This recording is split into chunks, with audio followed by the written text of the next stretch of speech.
சென்னையை அடுத்த மீஞ்சூர் அருகே குண்டும் குழியுமாக உள்ள சாலையை சீரமைக்க வலியுறுத்தி பொதுமக்கள் சாலை மறியலில் ஈடுபட்டுள்ளதால் வாகனங்கள் நீண்ட தூரம் அணிவகுத்து நிற்கின்றன. இதுகுறித்து எமது செய்தியாளர் பாஸ்கரிடம் கேட்கலாம். பாஸ்கர், வணக்கம். தற்பொழுது போராட்டத்தில் மக்கள் ஈடுபட்டிருக்கிறதுனால அங்கு போக்குவரத்து எந்த அளவுக்கு பாதிக்கப்பட்டிருக்கிறது? நிலைமையை சீராக்க அங்கு ஏதேனும் பேச்சுவார்த்தை முன்னெடுக்கப்பட்டிருக்கிறதா? என்ன நிலவரம் பாஸ்கர்? பொன்னேரி திருவள்ளூர் நெடுஞ்சாலையில் நாள்தோறும் ஆயிரக்கணக்கான வாகனங்கள் சென்று வருகின்றன. வட சென்னை அனல் நிலையம், வள்ளூர் அனல் நிலையம், எண்ணூர் துறைமுகம், அதானி துறைமுகம், பெட்ரோலிய நிறுவனங்கள், எரிவாயு முனையம் என பல்வேறு நிறுவனங்களுக்கு சரக்குகளை கையாளும் ஆயிரக்கணக்கான வாகனங்கள் இந்த சாலையை பயன்படுத்தி வருகின்றன.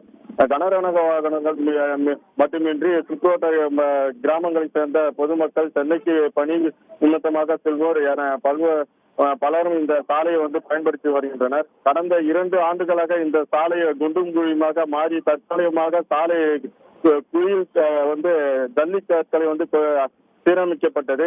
இதனை கடந்த ஆண்டு ஆய்வு செய்த மாவட்ட ஆட்சியர் 16 கோடி ரூபாயில் 8 மாதங்களுக்குள் சாலை அமைத்து தரப்படும் என கூறியிருந்தார். மீஞ்சூர் முதல் வள்ளூர் சந்திப்பு வரையில் குண்டும் குழியுமாக உள்ள சாலை சீரமைக்கப்படாமல் இருப்பதால் வாகன ஓட்டிகள் அவதிப்பு அடைந்துள்ளனர். இந்த நிலையில் மழை ஒழிந்து 6 மாதங்களான நிலையில் சாலையில் கொட்டப்பட்ட ஜல்லியில் இருந்து புழுதி பறக்கிறது.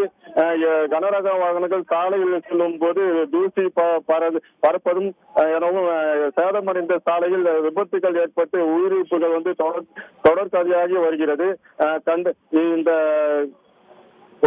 இந்த கண்டித்து அப்பகுதி மக்கள் பட்டமந்திரியில் கடந்த 2 மணி நேரத்துக்கு மேலாக திடீர் சாலை மறியலில் ஈடுபட்டுள்ளனர்.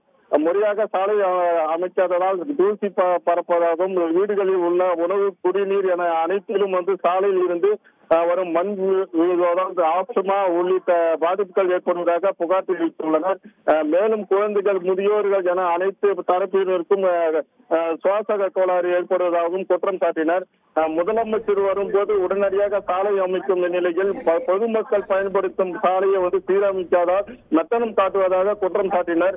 சாலை மறியல் ஈடுபட்ட மக்களிடம் பொன்னேரி எம்எல்ஏ துரைச்சந்திரசேகர், காவல்துறையினர், நெடுஞ்சாலை துறை அதிகாரிகள் சமரச பேச்சுவார்த்தை நடத்தி வருகின்றனர். 2 மணி நேரத்துக்கு மேலாக நடைபெற்று வரும் இந்த சாலை மறியல் போராட்டம் காரணமாக இரு கூறுகளிலும் 3 கிலோமீட்டர் தூரத்துக்கு வாகனம் அணிவகுத்து நிற்கின்றன. இதனால் இருசக்கர வாகனத்தில் வரும் அலுவலகம் செல்வோர், பணி முடிந்து வீடு திரும்புவர்கள் என பலரும் அவதிப்படுத்தியுள்ளனர். இன்று இரவு சாலை அமைக்கும் பணிகளை தொடங்குவதாக எம்எல்ஏ துரைச்சந்திரசேகர், நெடுஞ்சாலைத்துறை அதிகாரிகள் உறுதி அளிப்பதை தொடர்ந்து சுமார் 2 மணிக்கு மேலாக நடைபெற்று வந்த இந்த சாலை மறியல் போராட்டம் இன்னும் சற்று நேரத்தில் முடியும் என்று தெரிவிக்கப்படுகிறது. நன்றி பாஸ்கர், உங்களுடைய விரிவான தகவல்களுக்கு. செய்திகளை உடனுக்குடன் தெரிந்து கொள்ள உடனே சப்ஸ்கிரைப் பண்ணுங்க.